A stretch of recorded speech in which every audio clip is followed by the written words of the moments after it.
Background music energetic, inspiring, ambient, futuristic, sci fi beat 00045। Book दोस्तों, जरा सोचिए, आप एक ऐसी अद्भुत दुनिया पर खड़े हैं जहां का आसमान सुनहरा नारंगी है।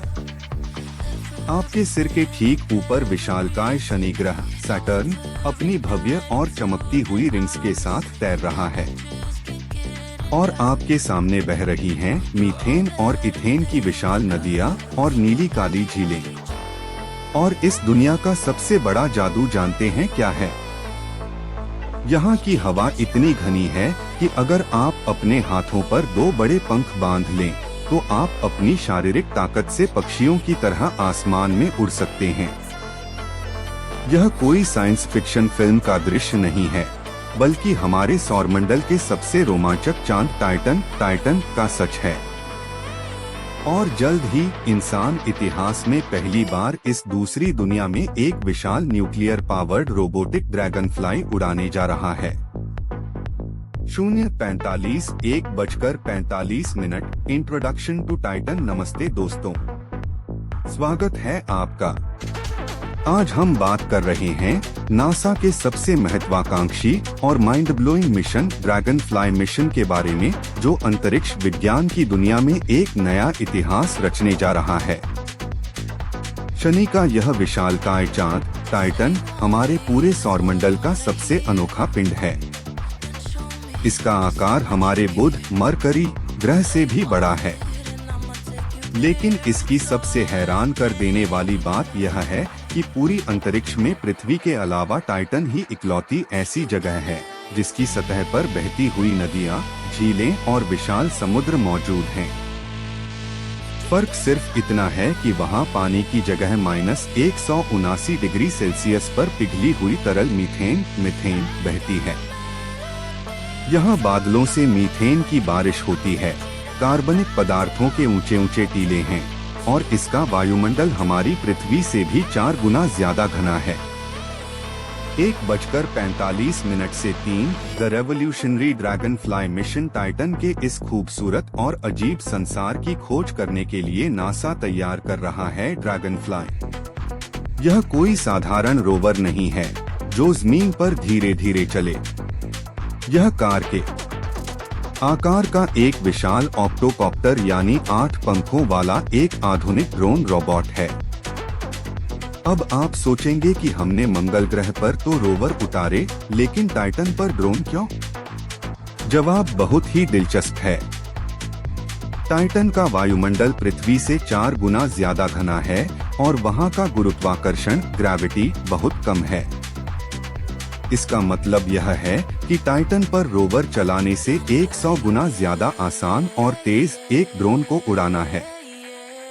ड्रैगनफ्लाई टाइटन की सतह पर लैंड करने के बाद एक जगह से दूसरी जगह उड़कर जाएगा। यह सिर्फ एक दिन में कई किलोमीटर का सफर तय करेगा, नए लैंडस्केप्स की तस्वीरें लेगा और वहां की मिट्टी और झीलों के सैंपल जांचेगा।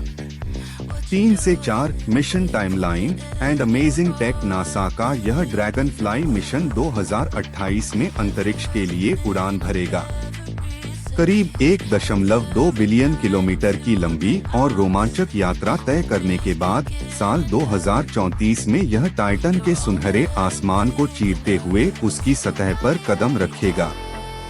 क्योंकि टाइटन सूरज से बहुत दूर है, इसलिए वहां सोलर पैनल काम नहीं कर सकते। इसी वजह से ड्रैगनफ्लाई को चलाने के लिए रेडियोआइसोटोप थर्मोइलेक्ट्रिक जनरेटर यानी न्यूक्लियर पावर का इस्तेमाल किया जाएगा। यह परमाणु ऊर्जा इस ड्रोन को सालों तक बिना रुके उड़ने और खोज करने की ताकत देगी। यह ड्रोन टाइटन के शांग्रीला नामक टीलों वाले क्षेत्र में उतरेगा और उड़ते उड़ते उस सेल क्रेटर तक जाएगा, जहां करोड़ों साल पहले किसी उल्कापिंड के टकराने से बर्फ पिघली थी और पानी व ऑर्गेनिक कंपाउंड्स एक साथ मिले थे। 4 से 4:45 गुड टाइटन हार्बर लाइफ। वैज्ञानिक मानते हैं कि आज का टाइटन ठीक वैसा ही है जैसा 4 अरब साल पहले हमारा पृथ्वी ग्रह जीवन की शुरुआत से पहले था। इतना ही नहीं, टाइटन की बर्फीली पपड़ी के कई किलोमीटर नीचे तरल पानी का एक विशाल महासागर छिपा हुआ है। यानी टाइटन के पास जीवन के पनपने के लिए जरूरी सब कुछ है, ऑर्गेनिक मॉलिक्यूल्स, एनर्जी और लिक्विड वाटर। ड्रैगनफ्लाई मिशन यह पता लगाएगा कि क्या इस बर्फीली दुनिया में जीवन की शुरुआत के रासायनिक संकेत मौजूद हैं। हो सकता है कि टाइटन पर हमें कोई ऐसी जीवन शैली मिले जो पृथ्वी के जीवों से बिल्कुल अलग हो। 4:45 से 5 आउटरो। इंसानियत के इतिहास में यह पहली बार होगा जब हम किसी दूसरे आकाशीय पिंड पर एक पावर्ड एयरक्राफ्ट उड़ाकर एक नई दुनिया की खोज करेंगे। यह मिशन हमारे ब्रह्मांड को देखने का नजरिया हमेशा के लिए बदल देगा। क्या आपको लगता है कि टाइटन भविष्य में इंसानों का नया ठिकाना बन सकता है? अपनी राय कमेंट्स में जरूर बताइए। वीडियो पसंद आया हो तो लाइक करें और स्पेस की ऐसी ही शानदार जर्नी के लिए चैनल को सब्सक्राइब करना न भूलें। मिलते हैं अगले स्पेस एडवेंचर में।